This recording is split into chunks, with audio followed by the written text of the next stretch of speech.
Ay, ano ba naman yung taong yan? Anong oras na? Lagi na lang inuumaga sa pag-uwi. Tamo, umaga na naman, wala pa talaga. Ay, naku, hirap ng buhay asawa niya. Ayan. Mahal, bukas naman ang pinto. Mahal. Ay, naku, inumaga na naman. O ano? At anong oras na? Umaga na? Ngayon ka lang umuwi? Ano ba naman yan? Ang dami namang inaasikaso nga. Oo, yung ibang tao. Pero kaming mga pamilya mo, hindi. Kami ng anak mo, hindi.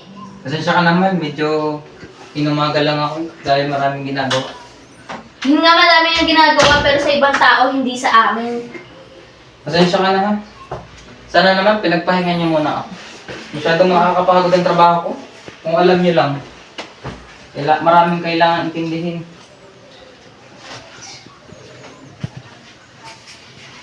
Ay, naku. Pero alam mo, sorry. Kasi marami akong mga bagay na marami akong pagkukulang sa inyo.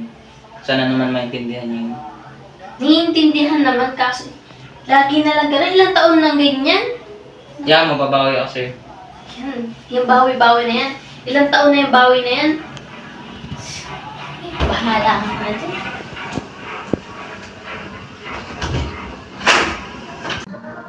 Ano ba naman yan? Kakapagod na eh. Lumagdag pa sana sa isubig ko. Ay, nako. Ginawa ko naman trabaho ko eh. Kakainis. Lahat na lang sila. Problema na nga ng iba. Problema ko pa rin sa pamilya ko. Ano ba naman? Ano ba? Kakainis na. Ay, nako. Di ko na alam ang gagawin ko.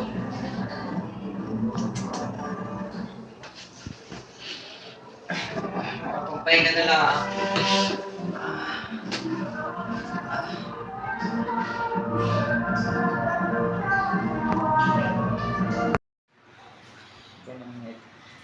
Dami na naman gawaan dito.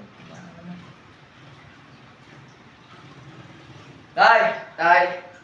Ay, Oh, bakit anak? May problema ba? mahingi po sana akong pera. May project lang po kami sa school. Ay, naku anak, eh paano yan? Wala pa akong pera eh, dahil alam mo naman, madaming gastusin dito sa bahay.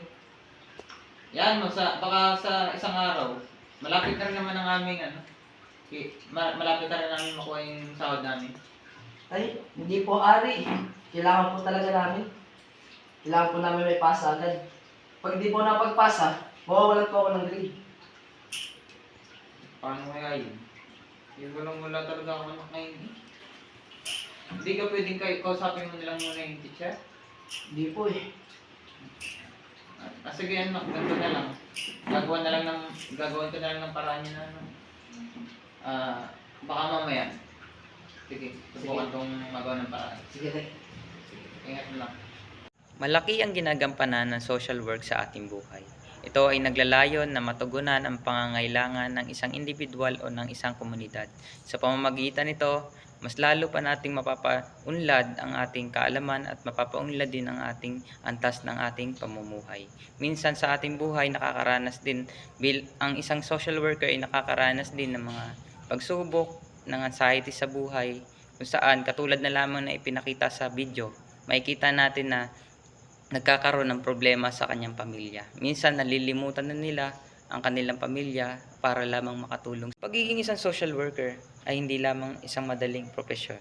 Ito ay nangangailangan ng dedikasyon, pagmamahal at pagsasakripisyo sa kanyang trabaho. Katulad ng pinakita sa video, makikita natin kung paano niya isinasakripisyo yung kanyang pamilya para lamang sa iba. At bilang isang tao, katulad din natin sila, ang mga social worker, kinakailangan din nila ng ating pag-aaruga, nangangailangan din sila ng suporta sa atin.